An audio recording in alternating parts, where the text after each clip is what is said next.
Assalamualaikum warahmatullahi wabarakatuh.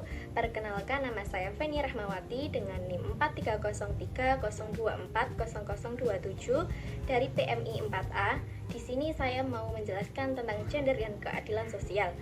Apakah perempuan dan laki-laki memiliki kesempatan yang sama dalam masyarakat?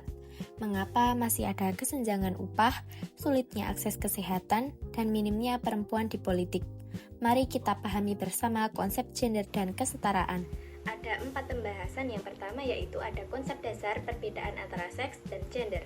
Yang kedua ada analisis kebijakan tentang kesehatan.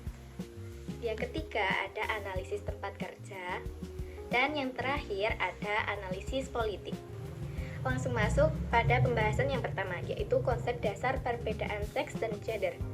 Perbedaan seks dan gender, seks adalah jenis kelamin, adalah perbedaan biologis antara laki-laki dan perempuan, bersifat kodrat dan tidak dapat dipertukarkan. Contohnya, perempuan mengalami menstruasi, terus melahirkan, sementara laki-laki mempunyai jakun. Yang kedua yaitu ada analisis kebijakan kesehatan. Pernyataan bahwa perempuan di pedesaan sulit mengakses pelayanan kesehatan reproduksi menunjukkan adanya kebijakan publik yang belum responsif gender. Analisis kebijakan publik yang berkeadilan seharusnya mempertimbangkan kebutuhan kelompok yang berbeda, termasuk perempuan di daerah yang terpencil. Masalah yang sering terjadi itu misalnya fasilitas kesehatan jauh dari desa, kurangnya tenaga medis perempuan, minimnya edukasi kesehatan reproduksi, biaya layanan kesehatan yang mahal, serta budaya patriarki membatasi perempuan untuk mengambil keputusan kesehatannya sendiri. Akibatnya, tingginya angka kematian ibu dan bayi, pernikahan dini, dan kurangnya akses kontrasepsi dan pemeriksaan kehamilan. Solusi kebijakan, pemerintah perlu membantu kebijakan yang responsif gender, seperti menambah puskesmas dan layanan kesehatan keliling, menyediakan tenaga kesehatan perempuan, memberikan pendidikan kesehatan reproduksi, menjamin layanan kesehatan gratis atau subsidi, dan melibatkan perempuan dalam penyusunan kebijakan kesehatan. Dengan demikian, kebijakan menjadi lebih adil dan mampu memenuhi kebutuhan perempuan. Yang ketiga ada analisis tempat kerja, gender pay gap, dan sexual harassment.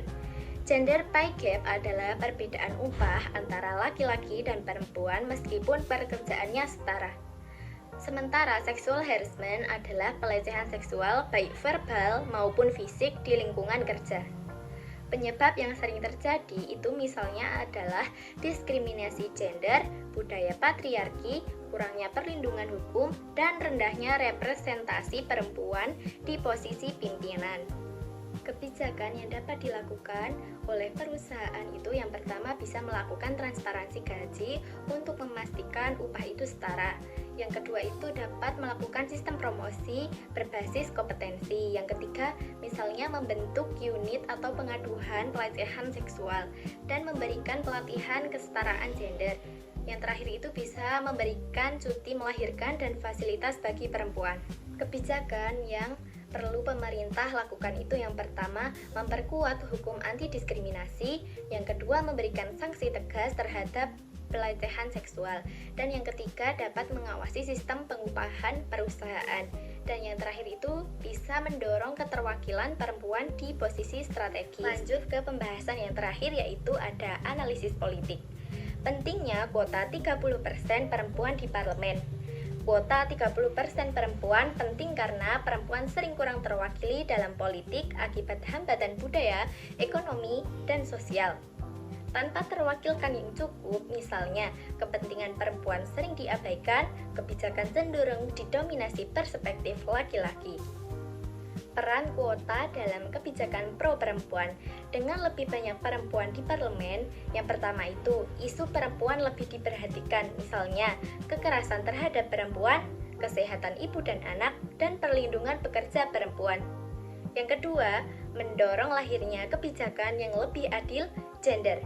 Yang ketiga, menjadi inspirasi bagi perempuan lain untuk terlibat dalam politik. Yang keempat, memperkuat demokrasi karena semua kelompok di masyarakat terwakili. Kuota bukan sekedar angka, tetapi langkah untuk menciptakan kesetaraan dan keadilan sosial. Kesetaraan gender bukan tentang siapa lebih kuat, tetapi tentang kesempatan yang adil bagi semua.